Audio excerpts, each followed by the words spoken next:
absolutely does help. Somebody hearing that, because there's this huge sexual revolution that's happened where women feel more empowered to have more casual sex than they've ever. They feel more empowered to get out and do these types of things. But with great power comes great responsibility. And we haven't talked about some of those responsibilities related to pursuing these sexual relationships at all. And we have conversations about sexual relationships. Just one question, Destiny. I got what? Can we say that stealthing is tantamount to rape? Okay. I'm gonna tell you, okay. The reason why I don't like it when people use the word rape or sexual assault to describe certain things is because what you're doing is you're drawing from the worst part of it in order to justify how somebody should react to it. So for instance, when I say, should somebody be able to verbally stop somebody from stealthing them, I think that's a reasonable question. But then you can respond with, do you think somebody should be able to just tell somebody to stop raping them? And when you phrase it that way, people are thinking, well, hold on. If a guy is like on a girl rape, you can't just tell him to stop. My position sounds ridiculous because the word rape oftentimes carries an incredibly heavy connotation, but we're using it here to describe like the least rape thing of all the things on the rape scale. That's why I don't like words like rape and sexual assault get so loaded. I don't care that like people are rapists, or I'm not trying to make it so people aren't rapists. I'm just saying that we can't really have a reasonable conversation about things because we're drawing so much power with these words to describe something that like, it would be like saying like, this is the worst thing ever, like somebody assaulted me last night. Well, like spitting on somebody counts as assault. But it's like, okay, well, all assaults aren't horrible, but some assaults are really bad and they become battery and everything, right? That's all I'm saying. Does that make any sense? The issue with that is that you're an intelligent enough person to know that there's also nuance in the fact that sometimes you can't verbally stop a guy from stealthing you. Yeah, but I think that most of it, I think that almost all of the time you can. That's the whole reason why I hate this conversation, is because most of the time, and I don't know what your backgrounds are with casual sex, but generally guys are just taught to push until she says no. But as long as she doesn't say no, it's okay to keep pushing, which isn't true and it's not good, but that's how a lot of people's minds work. Even in like when we talk to our parents, we'll try to get away with shit as long as they don't say something, or talk to a substitute teacher or whatever. Like people are wired to do this kind of shit sometimes, which is shitty and it's bad, but they do it. But if that is the case, there is a time where a firm no will actually stop somebody from going down a route where they're doing something that would otherwise be considered rape. That's the only reason why. Yeah. And I understand what you're saying, right? But I also know that we're not actually thinking that women are retarded children. So the women who are capable of expressing no, like verbally, are doing that. They don't need to be told that, they're doing that. And the women who aren't, there are circumstances leading them there. It's not just like lack of agency. It's a lot more complex than that, and you know that. The issue. And I understand that you want to empower women. I understand that what you're actually trying to do is saying, hey, if you speak up, you won't be hurt. Like, you can do this.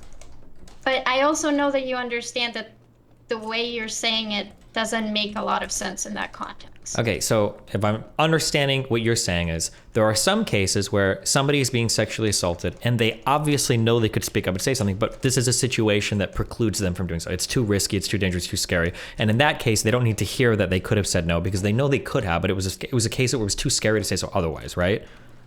Maybe. There are other cases too. Sure. The thing that I'm worried about is I see this rhetoric repeated so often, and I saw it a lot in relation to this conversation, and I almost heard an inkling of it tonight in these talks, although nobody completely 100% owned up to it or completely wanted to. But I hear this implication a lot that you can never tell a man no. That if a man is on top of you and is sexually assaulting you, you can't stop him. You can't do anything. He's just going to have his way with you. And that type of rhetoric I hear more and more. And I see this thing, and it's all over fucking Reddit. I see it a lot over Twitter too, that like, you know, every time a woman goes out, she's putting her life on the line. Every time a woman has sex, she's putting her life on the line. Like, men can be dangerous, scary creatures. And this is true, kind of. But when you hear that reinforced over and over and over again, I don't think it's inconceivable that there's a woman out there and she sees a guy slip a condom off and she's like, fuck, should I say something? And she's like, well, fuck, I hear this over and again. If he's willing to slip the condom off, this motherfucker might kill me. I should just not say anything. And I don't think that's true most of the time. I understand what you're talking about, and I understand why that bothers you. When people say like, oh, I didn't say anything because I was worried he's going to literally bash my skull, I think that's a bit silly.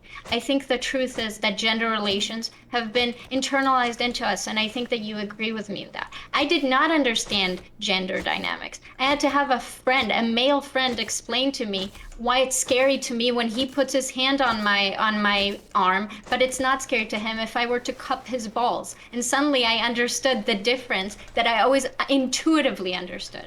But suddenly it made sense that all those things that I've learned and I internalized, yeah, that fear exists there. It's not a conscious thought, oh my God, if I say something, he's gonna bash my head in. That's not what it is. And you know that. And I get that it would be then infuriating to hear people say that. But I think when they say that, they're actually bringing to the forefront maybe something that you think is toxic. But a lot of women don't understand that. They don't know why they feel the way they do. They don't know why they're scared. They weren't explained those things properly. Sure, and there's also something that we haven't addressed at all, which is most of my issues. It's just that women are socialized to please. And sometimes you don't say no when you want to say no because you just don't want to ruin it for the guy. And that would still create an experience of rape for you. And I don't think that guy is a rapist. I think you can be raped without having a rapist. But then tell those women, why can't you just speak up? Well, because it's a bit more complex than that. And sure, but like this is where that rhetoric is needed. Then, like, women can speak up. You don't have to be a victim. You don't have to lay there and let whatever happen. Like, you absolutely can. Like, but why do you call it have to be a victim? Because when you tell somebody that they have no agency, you're telling them that they have to be a victim. Who said that? When you're saying, not you particularly, but when somebody's saying that like a guy can do whatever he wants, like a woman is too small to stop him, if a guy decides he's going to rape you, like if a woman resists, she's going to be murdered. That's what you're saying. That not you particularly, but that's what's essentially being said. Yeah, and it's said because we both recognize that it's true, right? What? That men are going to be perpetrator of rape. For me, yeah, but for women, it's a truth of the world that you are going to be. If this guy wants to overpower you, they will. Yeah, it's but what I'm saying is that most of them, most guys, the 99% of guys don't want to do that. They just want to push as hard as they can. But if a woman thinks that like 80% of guys will try to kill them instead of like, that's like a 1% scenario, then there are women that might otherwise speak up that are like, fuck, I should just let this guy do this because if I do say something, I'm going to be the murder victim. Straw man. And maybe that's something that you and I can both say. That's a little bit of hyperbole, right? Do you not think there's a gradient there where it's like the woman doesn't want to say anything because there's like been a situation in the past where maybe somebody didn't break her consent to the point where it was rape, but it still made her wildly uncomfortable at this situation. Yeah, there might be, but that's the person that I would say. That's the person that I would say you shouldn't be having casual sex. If you're gonna if a prior experience is gonna lead to you getting raped over and over again, that's something you have to work through. This isn't about casual sex. You understand that? I saw your conversation with Erudite. You were both talking about how most cases of sexual assault anyway happen between two people who are intoxicated. It's not related to the. That's because most sex happens between people in relationships. That's not related to this conversation. We can switch this over to relationship sex and I'm gonna say everything the exact same. If you're uncomfortable, you keep saying let's talk about it, but you never do. You just go back to the casual sex thing. Like that's okay. I'm sorry. All sex. Then I'll just say all sex. So that makes this conversation easier. I mean, would have made it easier when we started the panel, but okay. Okay. I don't think it makes it that big of a difference. Like there is a difference in okay. The reason why there's a difference here is because I think that a woman that might be uncomfortable asserting a boundary in a casual sex scenario is probably going to be different than in a romantic or in a relationship sex scenario. There are things that if I'm on a one night stand with a girl or whatever, I might go along with because I don't know or whatever, because it's fucking, who cares, whatever. Or I'm not going to assert it as much because I might not be as comfortable doing it, all right, whatever. Whereas with like a relationship partner, I might be more particular, like, hey, I don't like this particular thing, or I don't want to do this thing, right? That's why I'm saying like the conversations that happen within like romantic or committed or relationships where there's a high level of trust is a lot different than the types of sexual relationships that are inherently more risky, that are like casual sexual hookups, like one night stands more specifically. I understand why you have that perspective, but I also think it's way, way more skewed than how it actually is in reality in terms of how things actually happen. I think there's a lot more stakes to not verbalize your needs. because you're in a committed relationship, because you want to make your partner happy. Yeah, but I would have the same position about all of those. I would say all of that is bad too. You shouldn't do any of that either. Well, what do you mean by that? Because we already you're saying agreed that that women people are who just- socialized so- to please. Yeah, if right? you're think if you're not capable of asserting strong boundaries, then I think that's something you should learn to do before you engage in sexual relationship. If it's in a relationship, then fine. You keep vacillating into that, and then you go, okay, you can establish boundaries, and this woman has, for example, with a condom. And then you're saying, well, it's not just about that you establish boundaries. It's also about that a guy is going to keep pushing and testing your boundaries, and you have to endure that and continuously call it out. You have to be that is able to, when yes. The burden, no, but that's the shift of the burden, where then you're asking too much of one side. The burden is You're saying always going to the be. guy's just gonna do that. The burden is almost always going to be on the woman because of how reality is, because of the power dynamics of the situation. But that's what's fucked up about That's what reality. You're saying. It's also fucked up that women are the only ones that can give birth, but there's no way to get around that. It's shit. I wish that it was more even. Women biologically giving birth is not the same as toxic rape culture. It causing absolutely men to, is. It is. It is the most infantilizing. Do you not get that you're infantilizing men by saying what you're saying? I'm not You're saying men are literally not capable. What I'm saying is of that being less rapey. What I'm That's saying what is you're that saying. what I'm saying is that I have never been in a circumstance with a woman where I felt like she could push my boundary and I couldn't beat the shit out of her if she was going to try to rape me, ever. But in every single scenario where I've been in a sexual relationship with a guy and he's trying to push my boundaries, that is always a consideration I have to make. Because when a man confronts a man, there's an implicit level of like, there's going to be a violent confrontation if shit gets crazy. But with a woman, they're typically way smaller. It's not something you have to worry about. This is a sexual dynamic. Hold on, wait. Is to segregate women. No, that's not my solution. I'm just saying that is a sexual dynamic that exists. Okay, that coupled with the fact that men seem to put it. I don't know if it can. This is the issue. I don't know if it's ever going to be the case, but we live in a society where men are like, oh God, dude, there's like so many women pressuring me for sex all the time and I just can't. Like, guys will go out on the street and fuck like a hooker with no fucking teeth that are just trying to fuck you if you have like 2 drinks. Guys are in a way different mindset for sex than women are, generally speaking. We can't pretend otherwise. What I'm telling you is, we don't need to pretend otherwise. But what I was asking you to acknowledge the entire time is that if what you're saying is true, then by default, you are admitting that you are asking more of women. You are literally saying I am. men Yes, are not I am. I am. But yes. you never said that on the panel. Wait, you never said because you didn't ask me this particular question. Point. That was the entire point of this panel. The fact that people were criticizing you for unfairly asking more of women. That was the entire point. If in any scenario where there is a hypothetical victim, you are always like the bigger demand is going to be on the victim. If somebody's breaking into somebody's house with a gun and they're trying to kill their family, the bigger demand is going to be on the people to protect their family. Of course, that you're in the defensive scenario against an aggressor. There's always going to be a bigger demand on you to protect yourself. What do you mean? Yeah. Okay, I think a lot of people would then look at that situation and would say, that's pretty fucked. We need to change the aggressor, not the defender. How? Right? Are you going to make women bigger? Are we going to get Chloe to give HRT to all the fucking women in the world so they get jacked? What do you mean? But this is the thing, right? Because you think you're the one complaining about people telling women, this guy's going to bash your head and shit. I've been through a lot of sexual experiences. It was never because I was worried the guy's going to overpower me. That's not the most cases where that happens. Women say yes to things. Women don't know what they like. Women don't know what they want. They're not asked to know what they want. They're not asked to set boundaries. They're not asked to learn any of that. So we can teach all of that to women. But what you're doing, you're saying men are always going to be like this. And I agree with you that they'll always be like this, but they can be less like this.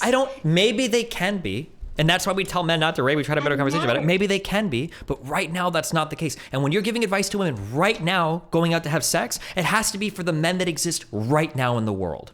It can't be for the men that we want to exist in the future. Why would I give advice to the women where the men are the one that needs to be properly educated? If you were going into any scenario where there are a bunch of potential aggressors, you're not going to give advice to the aggressors. You're going to give the advice to the people that need to protect themselves from the aggressors. Okay, but that's how you're acting from how the world is, right? Yes. But you're trying to enact change. And the way you choose to weigh your power and your influence is to enact change in a way that is unfair to the defender, to the victim, instead of using your influence and power to try to change the perpetrator. No, I do both. So much less of the perpetrator. We talk about all the sides of this so often. I've talked about this from the male side so much more often. But the one time or the few times I've talked about the female side, people lose their mind. Right now, you're literally saying right now, I expect less of men. Men will never change. Men will always be like this. So you can talk about I didn't say will always. Consent and all that great shit, and that's nice. But if you're gonna do the boys will be boys thing, then yeah, that's not a very strong message. I can ask men to do better and be more aware. That doesn't help women right now. That doesn't help women right now entering the dating market. You know what also doesn't help women right now? Being told that they should be excluded from certain behaviors. No, that absolutely does help. Somebody hearing that, because there's this huge sexual revolution that's happened where women feel more empowered to have more casual sex than they've ever. They feel more empowered to get out and do these types of things. But with great power comes great responsibility. And we haven't talked about some of those responsibilities related to pursuing these sexual relationships at all. And we have shitty conversations about sexual relationships. As in, we don't have good conversations. You didn't have these conversations. They don't happen publicly. They don't happen. All they are is don't get raped, or I'm sorry, all they are is tell men not to get raped. Tell men not to rape. Why do they not happen publicly? Because it's just not, because it's victim blaming. Because people get mad like this. Why? Because the onus should be on, because there's agency on one side of the transaction and people view responsibility synonymously with fault. So if somebody does something wrong, they must also have 100% responsibility to not do something wrong. And if you tell somebody that a wrong was enacted against, that they could have had some responsibility, or they could have had some agency or did something different, people ascribe fault to that person instead. So I think that if you're going to claim, I want to treat the world how it is right now, we need to address the world as it is right now. The problem with the world right now is not that women are being irresponsible, is that men are perpetrating in higher rates than they could be. True, right? yes. So that's why in public discourse, we want to address the perpetrators. No, we address both sides, always. You always have to hit this from both sides. It can't just be one. You address the men that are doing it, that are pieces of shit, or that just don't know better, need the education. I didn't want to do this on the panel, but it's what you're saying right now. Oh, and you're liberal. You might actually agree with this.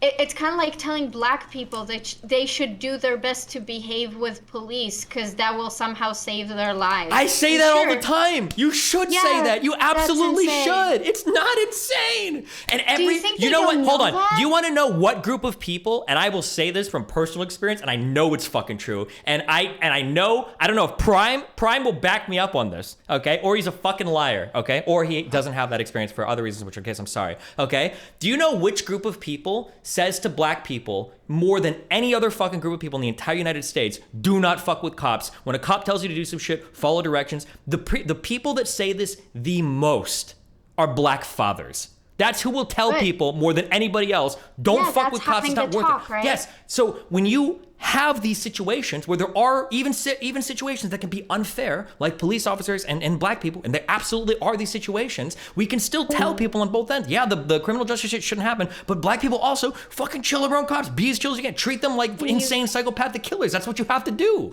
Okay, can you hear me out? We're talking about the public space right now.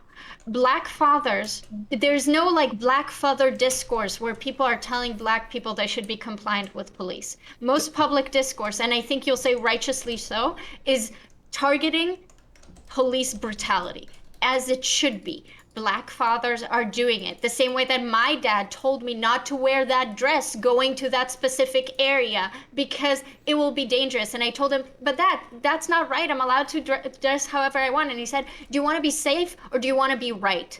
And trust me, maybe you don't feel like that because it's not talked publicly, but if you think there are women out there, there aren't a lot of men of them who would go, no, I want to be raped. I'm just going to do the right thing. If I be raped, whatever.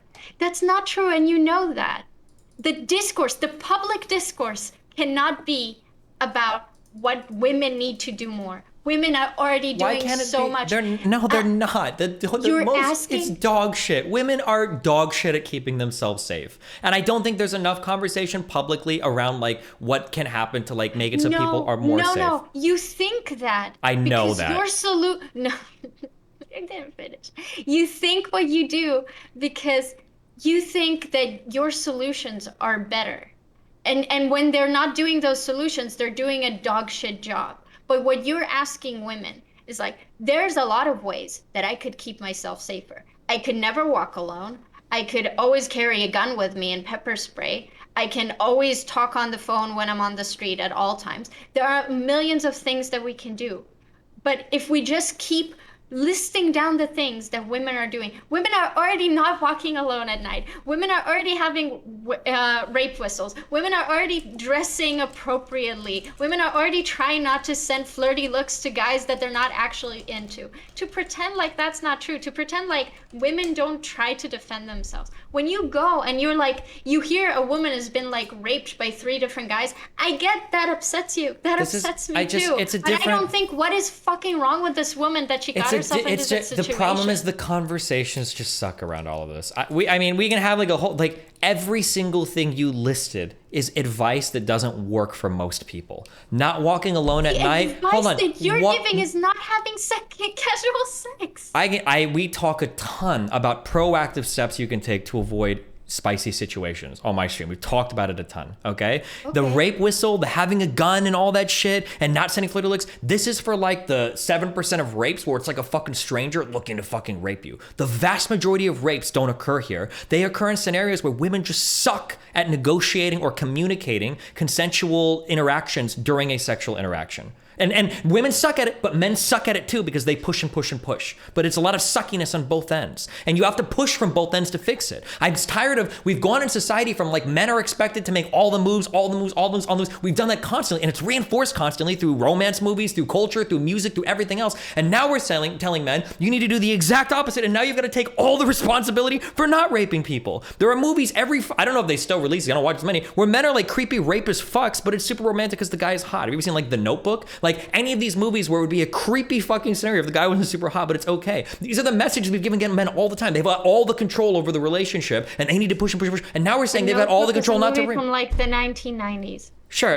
but I'm saying that like the modern idea of romance is still guys are supposed to push and push and push and push. But now we're saying they have to push and not rape and be aware of all the boundaries and have all the conversations, and women can't verbalize like it's a lot. There has to be on both ends. It's a lot to keep in mind. We look at a sexual situation too. Guys are horny. They're stupid. They don't know what they're supposed to do. They don't want to say something dumb to fuck it up. They don't want to say something that's going to ruin the moment. And you're expecting this guy who's got more blood in his dick than his fucking brain at that moment to be like, I don't think I'm getting enthusiastic consent from this woman. Maybe I need to verbally check in to make sure that the next step of our process, it's okay. So you can empathize with that. But when people tell you, can you imagine a woman in a sexual situation being flustered by suddenly realize that the condom isn't on? And you're like, women are sucky at negotiating. You can understand the pressures that a guy goes through. I can't. That's why I told you, I can have a conversation about how women can better communicate. I do it all the When I was crying to my friends about being triggered about your tweets, I told them, I am the destiny girl. I'm the girl that is like, I'm shitty at communicating my needs, so I don't have sex because I'll get hurt, and then they'll get hurt and they'll be blamed for raping me when it's my issue that I can't say no all the time, you know? So I understand what you're saying, but me is not how society. I'm not the example of what's good. I'm the example of what's broken. Like, that's not a good thing. Yeah, and I think we can discuss, like, negotiating and communicating, and I understand pushing from both sides, but you're not pushing equally. The pushing from both sides cannot be the same type of push. If I get on stream and I have a 7-hour discourse, or if I go and I tweet 50 million tweets like, men, stop fucking raping, it's disgusting when you do this, blah, blah, blah, blah, blah, I would get soy claps, a million types of, oh my God, this is so great, blah, blah, blah, blah, blah. Nobody, not you, not any other motherfucker would be like, okay, sure, but like, sex takes two people. Women suck sometimes at verbalizing shit, and a lot of women expect you to make all the moves without them fucking saying anything. Isn't that kind of crazy? People are like, you fucking rape apologist, you are a disgusting victim, boom, boom, boom. That person gets shut the fuck down. When I retweet one thing about like, hey, if you're getting self over and over and over again, you can't bring yourself to say anything about this because it's awkward. Maybe you shouldn't have casual sex. Whoa, the whole fucking world collapses. Okay. Like, So the fact that you're even saying the word rape. Sure. The fact that you're even saying, like, why can't you have a conversation on both sides? I've probably talked with guys and sex shit and consent shit and stuff across. I think I've even done it on multiple Prime panels, and we've done it on multiple streams of mine. Like, but you don't hear about those conversations. Like, oh yeah, people talk to guys all the time about this shit. But the second you mention anything about women, you're also saying that women are not having conversations about their responsibilities. I don't think they do. I told you. I understand. The same way I don't think that you do, you don't think that I do. And yet we both do it. So it's kind of like how you have your perspective and I have mine. And maybe if we just recognize, maybe if you shoot me your link to your podcast, infantilizing women. If you shoot me the link to your podcast, I would be interested to hear that episode you talked about. But I hope, and I haven't listened to it yet, but I hope that when I listen to it, the whole episode isn't just like how to avoid men the rapists. And we have to be careful because men are going to be raping you all the time. And it's more like, here are ways to communicate better during sex to make sure that both people are on the same page. And it's not just something that constantly demonizes the fuck out of men for the entire experience. But, I'll listen to it and I'll say, you know what, maybe it will be really good stuff. But it feels like... You don't even have to listen to all of it. You can start at 50 minutes is when we start talking about consent. Before that, it is just trauma bonding, I guess. Sure. It contextualizes it, but yeah, it wouldn't be for you, but for other people, it's a tough listen. I just think that broadly speaking, and you know what, it might even be the case that it's like, oh, this is a really good conversation. But these conversations seem exceedingly rare. Like the vast majority of the conversation is men don't rape, men don't rape, men don't rape. And any other thing is viewed as like, why are we telling women? That men don't rape is a shitty take. It's not shitty, it's good. I mean, like, they shouldn't. Well, I mean, it's kind of shitty. But, like, I'm just saying that for all of these things... No. It has to be pushed at both ends. We keep doing this thing. What? Most rape that you're concerned about and that you're talking about, it's that accidental rape. Sure. It's the stuff I'm worried about. Well, that's what I'm saying. Like, men don't rape can be a variety of conversations. Like, don't push too hard or whatever. But it depends on how you define it, but sure. Exactly. That's the thing. When you and I are having this discussion right now, it always triggers me when you talk about like communication in a sexual engagement and then you say, oh, but then like people talk about rape. The second that consent is violated, if you want to talk about violent rape and separating it from other types of rape, fine. If we want to talk about accidental rape, fine. But when we use the word rape, at the end of the day, you're the one that said that it's charged. So when we're framing sexual engagement, and then we're inserting the word rape into it, it is no longer a mutual, equal place where a person can assert themselves. I don't think that's a controversial take. But if you want to talk about it has to be. Because if the woman can't assert herself at that point, then she's always going to get raped. Why would we want that? Wait. But again, you're doing the thing. You're only thinking about your type of rape. There is just the regular rape, where a guy decides that he's going to fuck you. Sure, this is why I don't use the one word. These are two different things. Obviously, in the violent assault scenario, you don't have as much agency, of course. But what I'm trying to say is that we both understand that the alley stranger grabbing you is not a situation. But we also understand that when there is violent rape or rape that is unequivocally when you don't have agency, that happens between friends, that happens at house parties, that happens when people get drunk,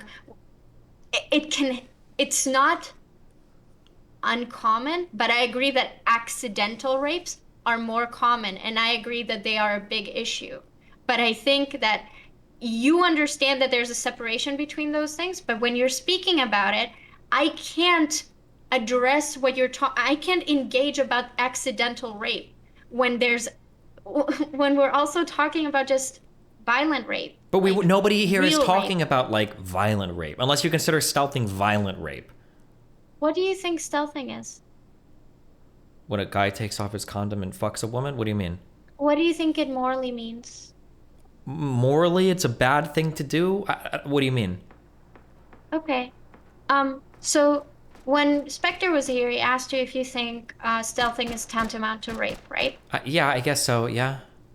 So it's like, basically, I think that the way you assess rape is basically what harm does it do? You think that violent rape is bad because it would be painful for the woman and it would also be a very traumatizing experience. And if the girl just had a guy like touch her boobs in her sleep But a it's not, bit yeah, when it's her boyfriend, you don't want that to be called raped.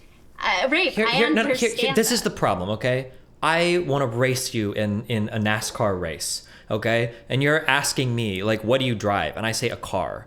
And it's like, okay, but I mean, like, for this race, like, what do you drive? It's like, well, I have a car. And it's like, in this conversation, hold on, wait. In this conversation, just saying car, do you drive a Toyota Camry or do you have like a machine that is capable of racing on a NASCAR track?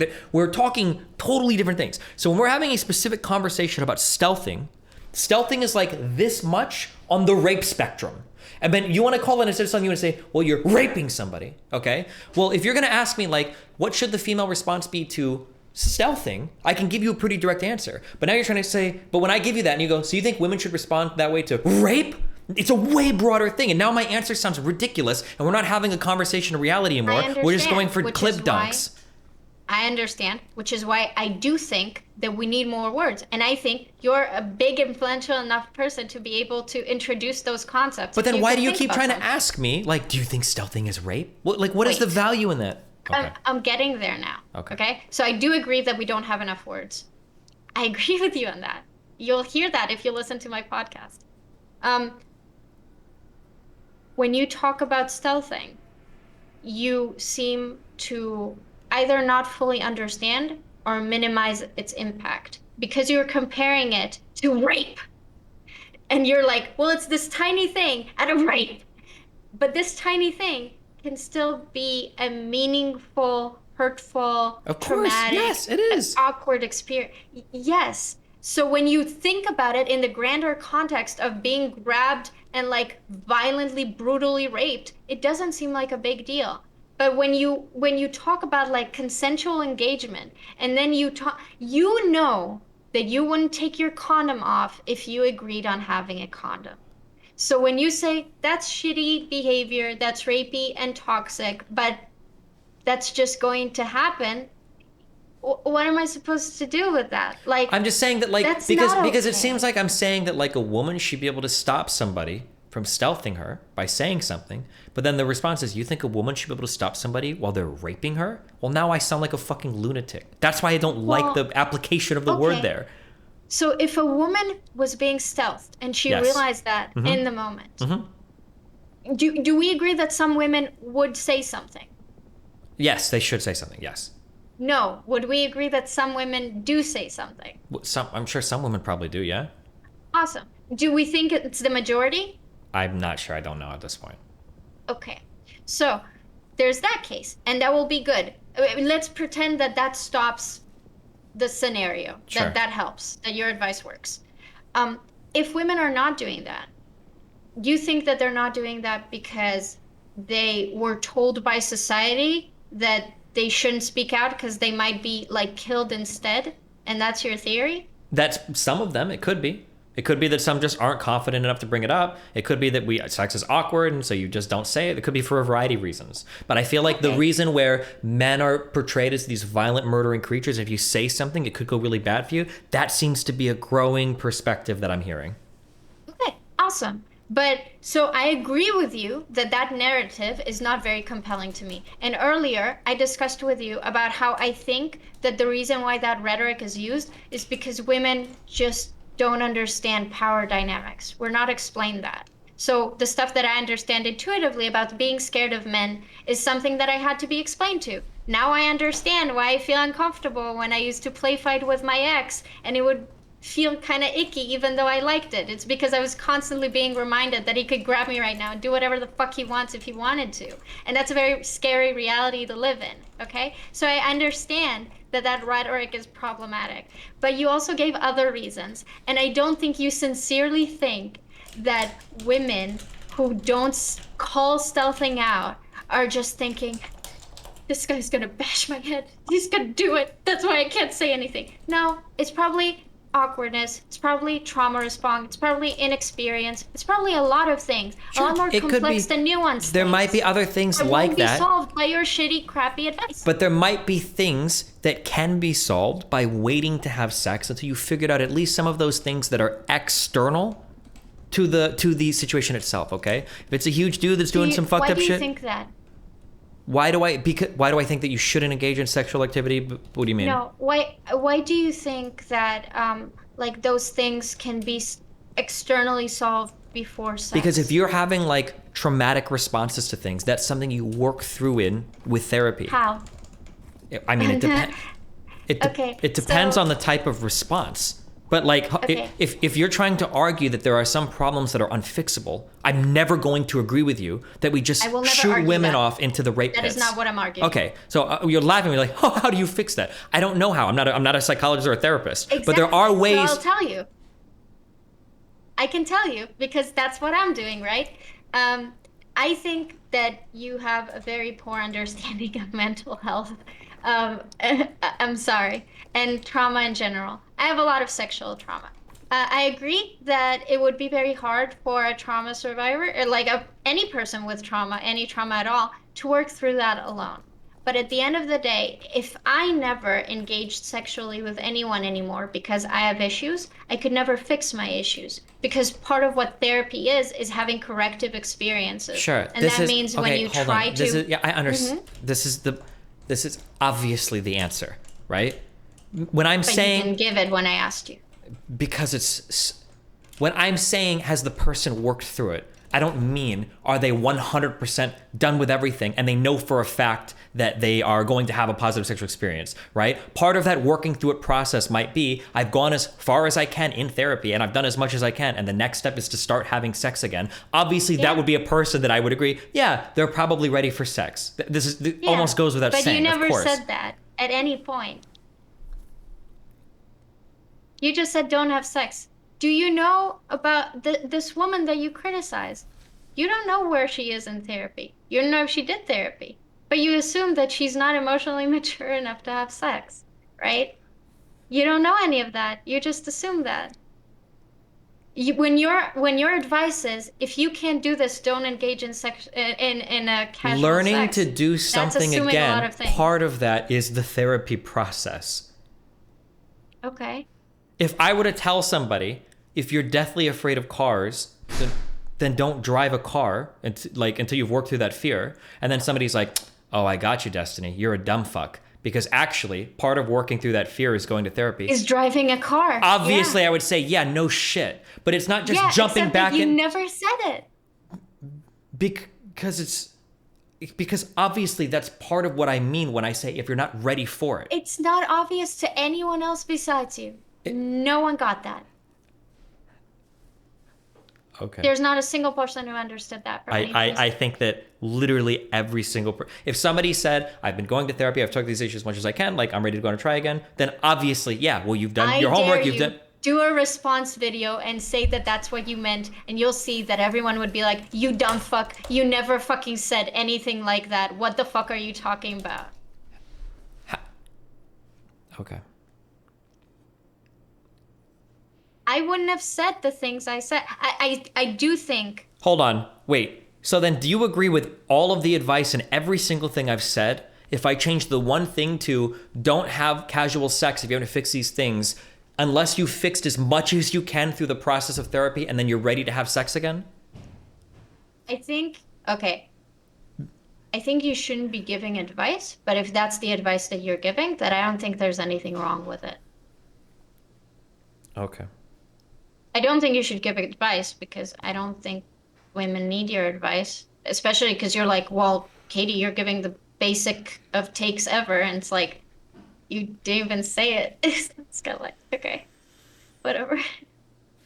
I don't think women engage in sex because they're interested in re-traumatizing themselves and hurting themselves. And I can tell you that as a person who has done that I had like, you know, the meme, like the implication that happened to me. That was like a real thing. I said yes because I knew that if I said no, that wouldn't matter, right? So in that way, I didn't assert my agency. I knew that if I asserted my agency in that moment, it would be denied. And I didn't want to deal with that trauma. It was easier to conceptualize it as I gave my consent. Sure, Wait. but it feels So, like then I had sex with that guy like 3 more times after that, just to hurt myself. That's how stupid I am. Most women are not like that. for Most a women lot of don't want to people, hurt themselves. sure, but people don't go into these situations over and over again thinking, I'm going to hurt myself over and over again. It might be the case that people go in and they either one, they don't know that they can get help for these things. Two, they think they're normal. Every woman freezes up and sex just kind of sucks. There's a lot of women that just expect like sexual experiences for women just kind of suck. It's just a thing you do to please men. Three, Yeah. some women don't know that they could assert themselves more. Maybe they think, like, well, if a guy pushes for this, you kind of have to go along with it. Like there's a lot of women that they don't go into it over and over again just to hurt themselves, but they do, and they keep doing it. There's a lot of people that go into relationships or experiences or familial There's things. a difference. There's a difference between going into it like hurting yourself, as in you're in a sexual engagement. So when I was with my ex, I was hurting myself a lot because we were sexually engaging. But that's not the same as like stealthing or being sexually assaulted in like the regular way that we talk about, right? And if you want to talk about just sexual engagement in that sense, I think that saying a basic advice like, hey, how about don't do things that hurt you? If you can recognize that women agree to do a lot of things because they were socialized to please and because they have a hard time saying no, I don't see how that advice is helpful in any capacity except for making them feel stupid. Because when I they're think not sometimes stupid. because we all are stupid. A lot of people, guys are stupid for pushing too much. Women are stupid for sometimes letting it happen too much. I think we all make really dumb mistakes in a large amount of areas of our life. When people do like relationship stuff, most of the advice is stupid. You will get the same questions that need the same responses over and over and over again, but sometimes people just need to hear it. If I had $1 for every time somebody is like, Destiny, I'm in love with this girl. She won't date me. I'm still friends with her and it's destroying me. Do you think we can still be friends? It is the most obvious answer in the world that it is impossible to do it, but people still need to hear, hey, don't do this. Hey, this is dumb. Like, I think that's part of the human experience of like, sometimes it's good to have somebody tell you, this is a dumb thing. Stop doing it or figure out how to fix it first before you keep doing it. I think sometimes there could be a lot of value in that, especially when it's a message we're so scared of saying it all in society because everybody gets called a rape apologist when you do it. I think it's tragic that there's a lot of good things that you're saying, and that they are contextual. I do think people hurt. I mean, we don't have to talk about hurt. Women think that they don't have to like orgasm at the end of the sex, right? Only the guy gets to come. And that's like a thing. You don't have to like assert yourself. You don't have to ask for that, whatever. And we can say that we should teach women that that's something they can ask for, that they should ask for, that they deserve to ask for. And all of that is true. I would have just really love to discuss that, not with stealthing being the sexual interaction. So Why it's can't we? like, Why can't we discuss it with every type of thing, like with what do that you as mean well? with every time? Because again, you and I place different value on what stealthing someone is. I think there's a. So if I'm trying to engage with what you're saying, if a guy takes off the condom Wait. in the middle, Can and I then ask? a Hold on. Wait. girl's- Before we do this, like, wouldn't your advice there? Wouldn't somebody in my position say the same thing you're saying to me now? That like, it's of course women know they can orgasm. It's stupid to tell women that they should expect to orgasm. Couldn't somebody say that advice is similarly stupid? But it seems like No, people need to hear that's it. affirming. Wait, So- how is it not affirming to tell somebody, hey, you can say no during a sexual encounter? You don't have to, like I do. They're not going to always murder you. Like, how is that not Okay. affirming as well? Well, let me answer. When we give that scenario of like a guy takes off their condom in the middle of sex, if a girl doesn't say anything, I think something went with her that she wasn't capable of that in that moment. I don't know what it was. I don't have the answer for that. I don't think it really matters. I don't think me telling her you should have done that would help. But all of the same I'm shit pretty could sure apply she to knows she should have orgasms done too, that. though, no? Orgasms is not the same as like reacting to someone actively breaching your boundaries, I right? think they can be kind of similar. I think there's a lot of weird. I think you think they can be similar because you attribute very little hurt to the concept of stealthing when it's like revealed to you in that way. I think it's like especially disturbing, and I know you're not cheery, but like for the girl that you called a loser and a retarded child to then like be, oh, at the end I realized he wasn't wearing a condom, and she's now expected to like to report to the guy that he did something bad. It's like, whatever. I know it's not your argument, but it was, you listen to that. It's literally degeneracy. I don't it's think there's retarded. anything that crazy about expecting somebody to be able to communicate cases after like a sexual experience. I don't think that's that It's outrageous. because you perceive that as a sexual experience. And I perceive it as rape. Yeah, but you yourself said that there can be accidental. Like, here's a question: If you But if you that talk, isn't accidental. if you that talk, isn't hold accidental. on. If you- That's such. If you talk to the guy, do you think the guy would say like, "Yeah, I'm a rapist," or do you think the guy would That probably? doesn't matter. Okay, but if the guy doesn't perceive himself as being a rapist, but he's still pushing boundaries or breaking boundaries in a way that kind of makes him a rapist, but he doesn't perceive it as such, then don't you think communicating that experience to him like might make him maybe possibly rethink it in the future? Or at the very least he'll know, like, okay, So this is a super you ultra think shitty the horrible thing to guy- do. The guy who doesn't look at himself as a rapist and is doing this thing is going to suddenly realize that they might have accidentally committed a rape if I told him that. Or at the very least did a really shitty behavior. I think that it's really common. There are a lot of guys And he that do didn't know shitty that things before. that they don't know the extent to how shitty it is. Yes. Okay, so you're saying that if I called and I told him how broken he made my life, that might help him further realize how much of a rapist he is, correct? It's probably not going to be an overnight thing, but it might be something that sticks with him where he's like, okay, fuck, fuck, Okay, this was too much. so Or like maybe in the my- future, like I'll just argue for no my time. suggestion Maybe, is- yeah. My suggestion is, instead of the victim of the assault having to like try to educate the person who, in her experience, raped her and robbed her of her agency, maybe a big shot streamer guy could be like, if you do that, you're a rapist. We're looping. We've already had those conversations. The conversation isn't from the guy's side right now, though. The conversation is from the girl's side. That was what this part of the conversation was about. We've argued from the guy's side a million fucking times that you shouldn't do this shit. No, we didn't, right? Because you're like, I did everything I can with the guy's side. I know the guy's side is going to do X, Y, and Z. I tried to explain to them better. At the end of the day, hold on, they're no, going to be hold on. I got held it. Okay, when you're giving advice to one side, you're fundamentally going to be looking out for that side as much as possible. So when I'm talking to men about how to engage sexual situations, what I say is you almost do treat women like retarded children. You need to verbalize a lot during sex, make sure that they're comfortable. You need to be looking for like enthusiastic consent. You can't really just go by them saying yes or no, even really. You kind of have to look a little bit more into it. You should be offering them a safe I hate that advice. I don't give a fuck. It's good advice, okay? It's awful. Which part of it is awful? I think it like requires a lot from the guy where It does, the but when woman I'm should giving, be okay, doing- that's great. I'm glad. You know what? I'm glad you think that. Okay, it does require a lot of advice on the side of the guy. But when I'm giving advice to men, I expect a lot of them. There's a ton of advice that I give from the guys in terms of ensuring a safe environment and ensuring that you're conducting yourself in a way. Maybe it's too much, but it's a lot. And I will say that I would say like every single part of this interaction is fully within your control. But if I'm giving advice on the other side, on the woman's side, I'm going to be just as big on the woman's side of it. Don't let guys take you to creepy places. If you're meeting a guy on a first date, don't meet him at his fucking apartment. Don't ever tell a guy where the fuck you live, ever. Don't ever take a guy back to your place. Don't let a guy pick you up on a first date in his car. Don't let a guy take you to a strange area that you're not familiar with. Tell a friend where you're going. Right? When I'm on the woman's side, I'm saying all of these things from the woman's end. Assume that every guy you're meeting is a rapist and your goal is to not get raped by the end of the night. That's just how those conversations go, though, when you're giving advice for people about how to function. Otherwise, if you're saying, here's the advice I'm going to give you, assuming the other guy's a perfectly good guy, you'd be like, well, I don't need any advice. He's a perfectly good guy. But that's how advice works. Can I ask you a question? Sure thing. Because you're operating from like the perspective of this is just how reality is, then it wouldn't matter to you if I now pointed out things that you already know about how your advice to guys is like better ways they could operate on. And for women, it's going to be more ways in which they can prevent or avoid or withdraw or like not do.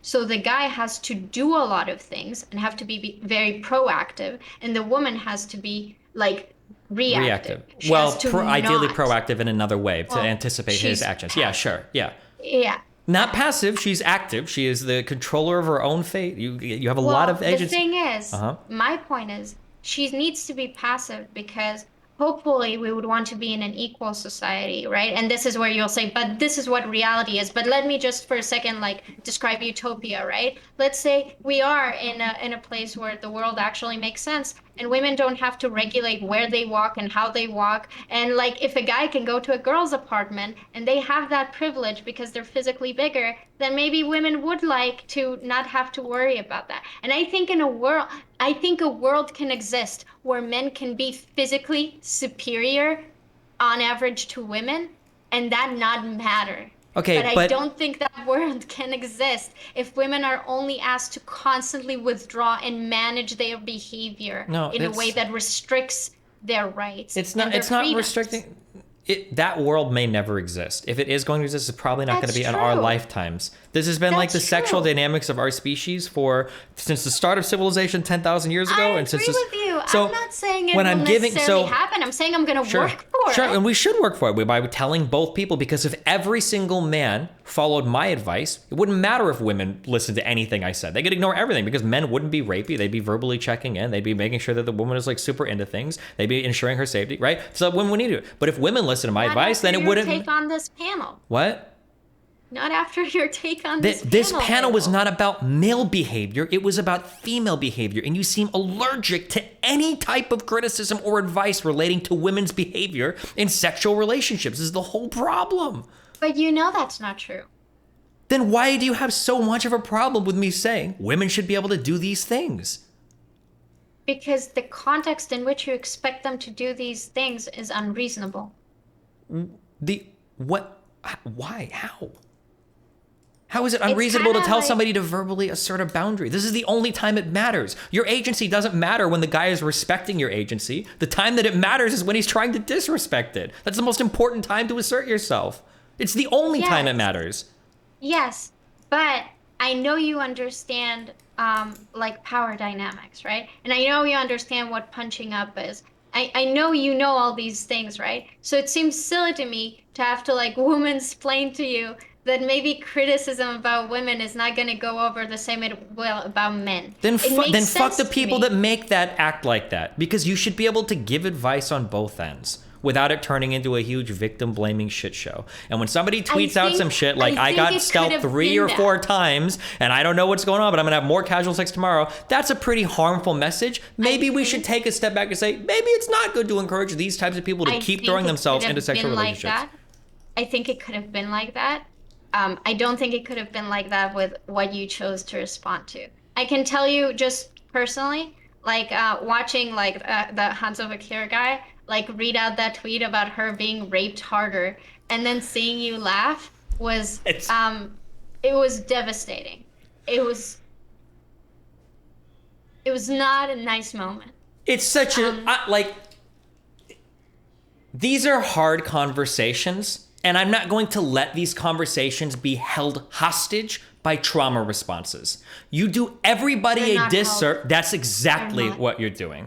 When somebody says you can verbally assert a boundary, and somebody says, well, when I said no, I just got raped harder, that's bullshit. You are Can I actively finish no, my no, argument? you can't, because now I'm responding. You are harming the discourse by putting out a message like that, because you're essentially saying women are powerless, and if a guy is raping you and you say no, he's gonna rape you harder. This is my 4th rape, I know by now. That's not what she outrageous. said. That is exactly what she implied. Okay.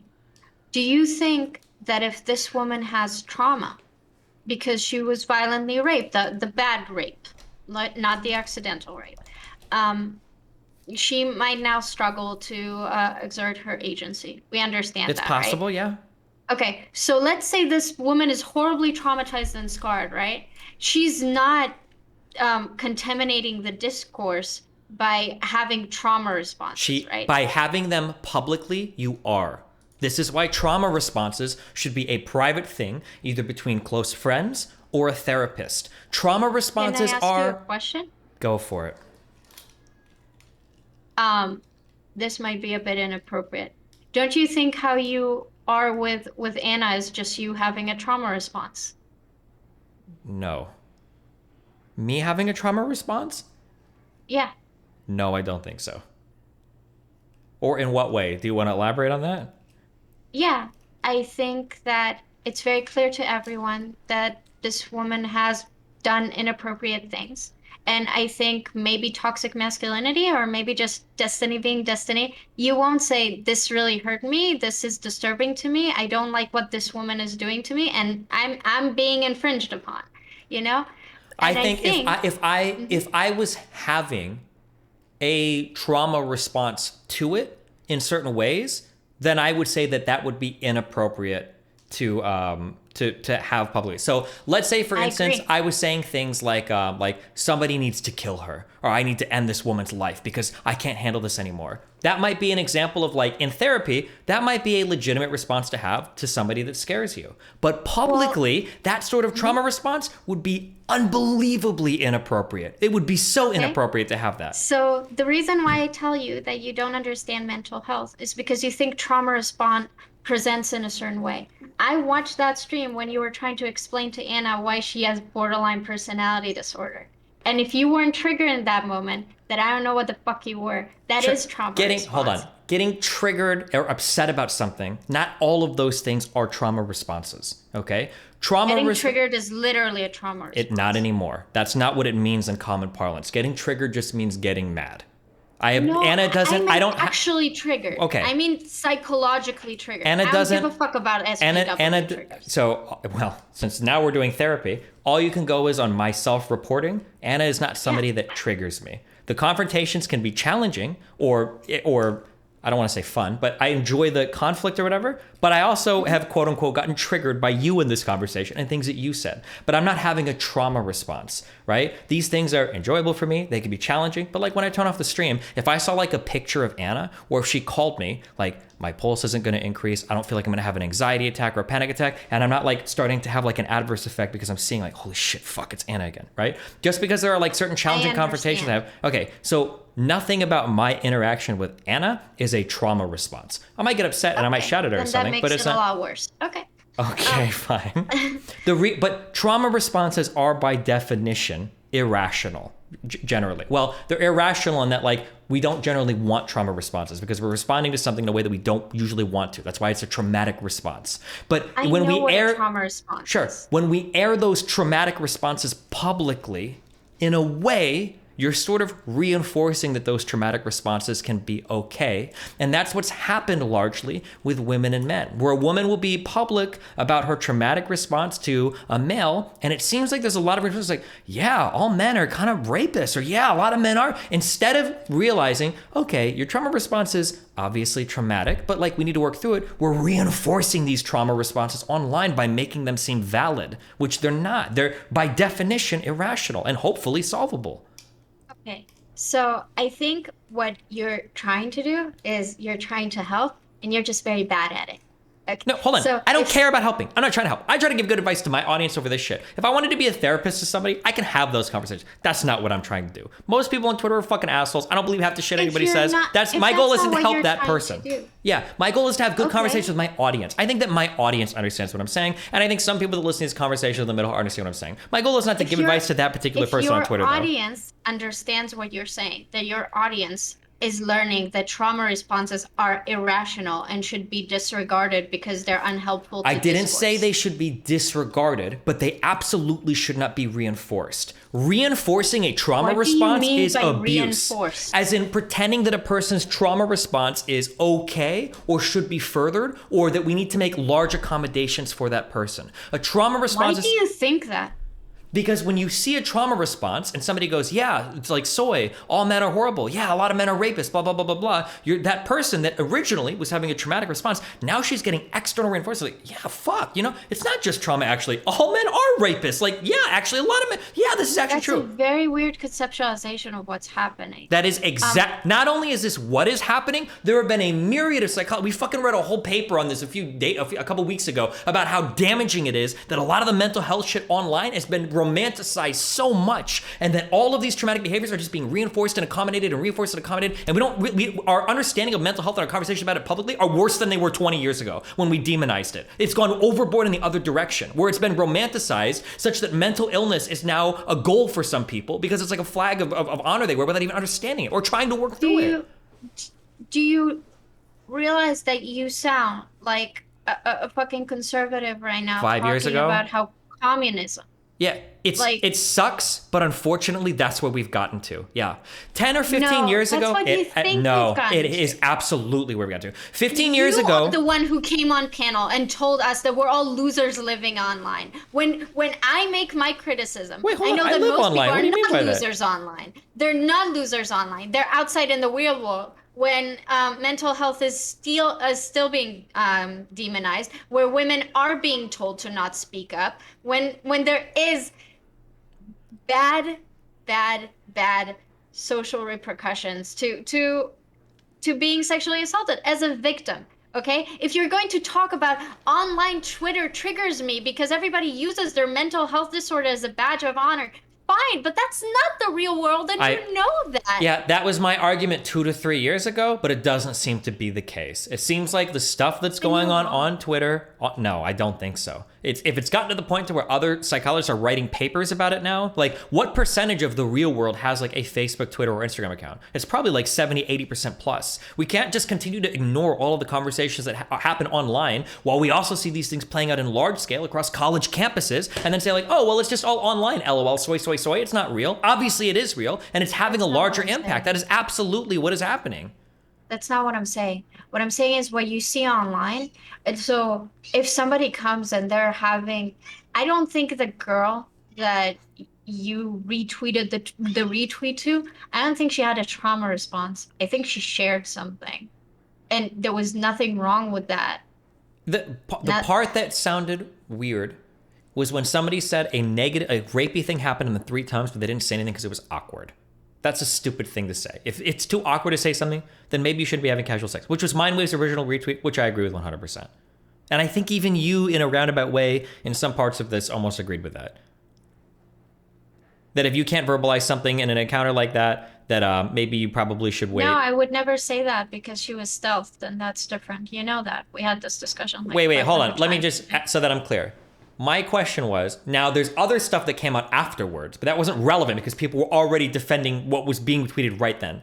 If a girl told you that if she saw a guy stealthing her in a sexual encounter, she wouldn't be able to say anything. She would just freeze up and let it happen. Would you tell that girl that it's okay for her to just go out and pursue sexual relationships and just hope that that doesn't happen?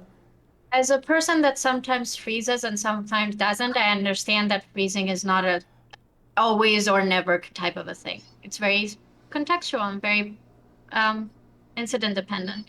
So you would Sometimes tell you her to freeze up, just, so you sometimes would you tell don't. her to just go out and have fun and good luck. Is she an adult who's capable of making decisions? Yep. Then I would stay out of her business unless she wants my advice. She's And if she coming to wanted you my for advice. Obviously, that's the hypothetical. What this is like, let's say a guy asks you for this and you're like, well, is he an adult? Well, I would mind my own business. That's not an answer to the hypothetical. Come on. Okay, I'm sorry. So she comes for me to advice. I would tell her, "Do you know why you freeze?" And then we And would she talk said, about and then it. she says, you know what? I don't know. When I'm in sexual relationships, sometimes like if I see a guy stealthing me and he's disrespecting my boundaries, I freeze up. Then that sounds like there's something holding you back from being able to talk about it, and that would probably lead to you having more of those experiences. So I think you should explore with yourself what you think leads to those like freeze ups. Okay, I have a Tinder date with a guy tonight. Are you saying I shouldn't go on that, or should I do therapy first, or can I just try this and see what happens? Well, do you want to have sex with that person? I don't know, maybe. Well, then when you know if you want to have sex with them or not, then that would be the decision that you make, right? Well, but I'm asking you, like, do you think it's a good idea to go out on this Tinder date and fuck this guy if I think I freeze up a lot when they push too hard on my boundaries and get rapey? Would you prefer to have the sex even though that might be the consequence? Probably not. I don't like getting raped. If you don't like getting raped, then you probably shouldn't have sex with them. Okay, isn't this... This is not just what I've been saying the whole time? No, it's a lot more nuanced. Okay. I need to A sleep. lot. I don't know what part of... You said you were Canadian. I have to sleep. It's 12:44. It's late for me. I'm not Canadian. It's 7:35 a.m. for me. Fuck you. Okay. All right, well, listen. Thank you for the conversation. Have fun. Stay safe. Hi. Yep, have fun. Good night. Bye. She's Israeli, so. Oh. Yeah, you're confusing me with erudite. I'm not confusing it anyway. I just didn't know where the fuck you were from. Okay, chill. Okay. Bye. Bye.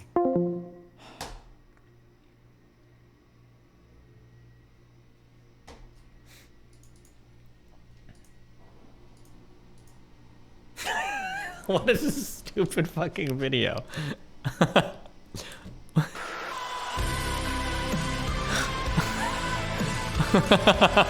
Stop. Okay.